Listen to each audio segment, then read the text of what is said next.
কতদিন আগেকার কেক? সত্য কথা বলেন। ফ্রুট আজকে আসে নাই, গতকালের হচ্ছে একটি, আছে তো অনেকগুলো। মিষ্টিগুলো কতদিন আগের? তার মানে হচ্ছে এটা অনেক আগের, গতকালও নাই, তার আগের দিনে নেই। এটা আছে নষ্ট মেয়াদের জন্য, আর বাকিগুলো আবার মেয়াদ আছে। এখন সবগুলো তো আমি ফেলে দিতে পারবো না, তো আছে। এখন তার আমি তো বিপদে পড়ে গেলাম সিদ্ধান্ত নিতে। মিষ্টিগুলো কতদিন আগের? কালকেরও আছে,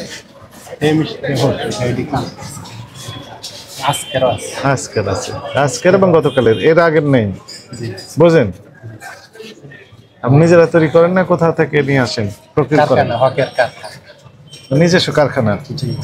কারখানা থেকে যখন আপনার এখানে এই আউটলেট তো হক বেকারি, তাই না? আপনাকে যখন দিল তখন একটা এই চালান কপি, তাই না? আছে, দেখেন একটু, দেন আমি একটু দেখি। ওই বিস্কিট গুলো কতদিন আগে? আজকের 3 তারিখ, আজকে 3 তারিখের, ঠিক আছে। তার মানে হচ্ছে রসগোল্লা আসছে 3.7 কেজি, বালুশা আসছে 2.5 কেজি, প্লেট লাড্ডু 1.1। এই তো, তাহলে দুইটা আসছে। আসেন কাছে আসেন। রকমের মিষ্টি আছে এখানে? 1 2 3 4 5 6 7, তাই না? কয়টা আইটেম? 7টা আইটেম। কিন্তু আপনার এখানে আসছে শুধু 2টা আইটেম। কত আজকের? তাহলে আর 5টা আইটেম আছে। সেগুলো ক্যাশ মেমো দেখান, গতকালে দেখেন। গতকালে আসেনি, কিচ্ছু আসেনি। আছে স্যার, এই যে আছে লেখা আছে।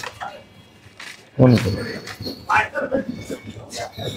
লাল চমচম, মতিচুর, ইরানি ভোগ। হ্যাঁ, আসেন কাছে আসেন। এবার আমরা একটু মিলাই দেখি, তাই না? আপনার সাথে আমরা মিলাই দেখব। প্রথম কথা হচ্ছে এটার নাম কি? ওজন লাগাতে বলেন। 3 কেজি 400, 600 গ্রাম বাদ দিলে মোটামুটি প্রায় 3 কেজির মতো আছে। কিন্তু আপনার বিক্রি তো করেছেন, তাই না? বিক্রি হয়নি। আচ্ছা, বিক্রি যদি নাও হয়ে থাকে, আপনার আসছে 2-2.5 কেজি, তাহলে আরো হাফ কেজি বেশি হলো। তাহলে এগুলো আগে কাজ। তার মানে হচ্ছে এটা অনেক আগের, গতকালও নাই, তার আগের দিনে নেই, তারও আগের দিনে। কতদিন আগে আসছে সর্বশেষ? আছে? নেই। তার মানে এই বছরের না। দেখেছেন, বালিশে পাওয়া যাচ্ছে না, কতদিন আগে আসছে। এবার আসেন, এই কেক গুলোর নাম কি জানো? Pound cake. ক্যাশমোতে কি নাম বলে আসছে? আপনি তো লিখে দিয়েছেন, কোনটা একটু দেখান তো দেখি। কতদিন আগেকার কেক? সত্য কথা বলেন। আজকেরও আছে, কালকেরও আছে, আজকেরও আছে, কালকেরও আছে, পরশুর আছে। আমাকে একটু দেখান তো দেখি কোনটা, নাম কি লেখা আছে? Chocolate pastry, vanilla pastry, orange pastry, Ovaltine pastry, plain. Plain, তাই না? আমাকে দেন, ওটা দেন, নিয়ে না। প্লেন, এর নাম কি? Plane cake. ফ্রুট আছে, ফ্রুট, আচ্ছা ফ্রুট, আচ্ছা ফ্রুট। এগুলো সব ফ্রেশ, তাই না? ফ্রেশ তো। আছে প্লেন, প্লেন আছে, ওভালটিন আছে, আর ফ্রুট আছে। প্লেন আছে, ওভালটিন আছে, ফ্রুট আছে। এইগুলো হচ্ছে, কাছে আসেন, আমাকে দেখিয়ে দেন, আমি ভালো বুঝি না। 1 2 3 যেগুলো, এগুলো কি? এগুলো এটা প্লেন, এটা প্লেন, এটা ওভালটিন। ওই নিচের ওইগুলো প্লেন, তাই না? হাফ পাউন্ড ওটা। হ্যাঁ, ওগুলো তো প্লেন। ওগুলা ফ্রুট আছে, প্লেন আছে। ওই কোনটা ফ্রুট আর কোনটা প্লেন? যেটা বাদাম। হ্যাঁ, সেটা ফ্রুট, ওরা ওভালটিন। দেখেন আপনার এই যে প্লেন কেক আসছে হচ্ছে হাফ কেজি, হাফ পাউন্ডের 2টা প্লেন কেক। হ্যাঁ, দুইটা আছে। আর এইটা আসে নাই, এগুলো আসে নাই। আজকের প্লেন কেক গতকালও আসে নাই। ফ্রুট আজকে আসে নাই, গতকালের হচ্ছে একটি, আছে তো অনেকগুলো। 31 তারিখে একটা আসছে, 2 তারিখে একটা আসছে। গতকাল। তাহলে 31, 1 2 3 4 দিন পর্যন্ত বিক্রি করতেছেন। ওই 2টা কেক 2টাই আছে, তার মানে বিক্রি হয়নি। আপনি বললেন বিক্রি হয়েছে তো। এখন শুনেন, এখানে উৎপাদন মেয়াদ দিতে হবে, মিলে সবগুলো বলেন। আপনার প্রতিষ্ঠানের নাম কি? হক বেকারি। হক তো একটা বিখ্যাত একটা ব্র্যান্ড, তাই না?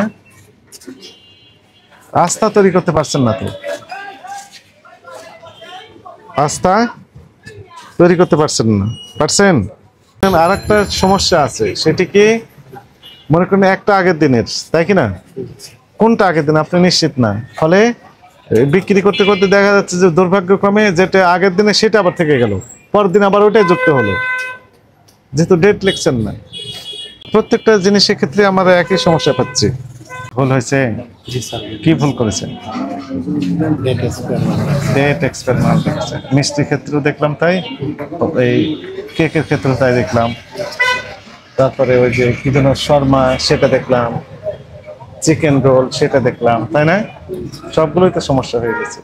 এখন আমি মনে করেন একটা আছে নষ্ট মেয়াদের জন্য, আর বাকিগুলো আবার মেয়াদ আছে, আমি সবগুলো তো আমি ফেলে দিতে পারবো না, ভালো তো আছে। এখন তার আমি তো বিপদে পড়ে গেলাম সিদ্ধান্ত নিতে। কি করা যাবে এখন? এগুলো আপনি আইডেন্টিফাই করতে পারবেন কোনটা মেয়াদের জন্য, আগের দিনের দেখলে বুঝতে পারবেন, সেটা আলাদা করে বের করেন। শর্মা, চিকেন পেটিস, তারপর যে চিকেন রোল, হ্যাঁ প্লেন কেক, যেগুলো আগের সেগুলো আলাদা করে ফেলেন। আপনাকে আমি দায়িত্ব দিলাম, আমি তো চিনতে পারবো না, যেটা আগের দিনে সেগুলো আলাদা করে ফেলেন। এই যে বের করে ফেলেছি।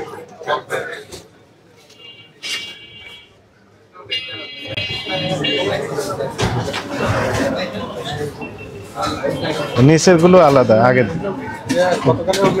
হ্যাঁ ওগুলো আলাদা করে ফেলেন। বুঝতে পারছেন ভুল হয়েছে, আর করবেন? এখন থেকে কি করবেন তাহলে? প্রত্যেকটা প্রোডাক্ট ডেট দেওয়া, ক্যাশ মেমোটা রেখেছেন, এই জন্য আমরা ভেরিফাই করতে পারলাম, ওটা না থাকলে এটাও পারতাম না। প্রত্যেকটা প্রোডাক্ট আপনি ডেট দিয়ে রাখবেন, উৎপাদন তারিখ মনে করেন 3 ফেব্রুয়ারি 2025, মেয়াদ 1 দিন। আবার কেকের ক্ষেত্রে মেয়াদ কয়দিন দেন? 3 দিন। উৎপাদন তারিখ যেটা তার চেয়ে কয়দিন? 3 দিন লিখে দিবেন।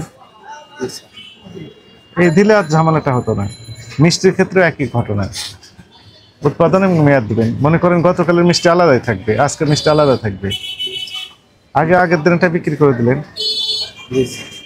এবং আপনার একটা টার্গেট থাকে যে কি পরিমাণ সেল হতে পারে, সেই হিসেবে মাল উঠাতে হবে। এবং বেশি পরিমাণে উঠে রেখে দিলেন, দিয়ে বিক্রি হলো না, তাহলে তো মেয়াদ উত্তীর্ণ হয়ে যাবে সেগুলো।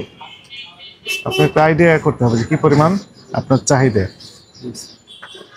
আর প্রত্যেকটা ডেট দিতে হবে। আর দুটো একসাথে করতে পারবেন না, পরের দিনে এসে এই চালানের সাথে মিলবে না, যখন তখন ধরা খেয়ে যাবেন। ঠিক আছে? ভুল হয়েছে, এই ভুলগুলো সংশোধন করতে হবে। এখন থেকে সংশোধন করবেন। আপনাকে একটা সুযোগ দিলাম, এইবারের মতো 10,000 টাকা জরিমানা আরোপ করা হলো, জাস্ট সতর্কতামূলক। তবে এই সুযোগটা যদি কাজে লাগাতে না পারেন, এরপরে এলে সর্বোচ্চ দণ্ড যেটি, সেই দণ্ডের দ্বিগুণ দণ্ড হবে। তখন আর বলতে পারবেন না আমি তো জানি না।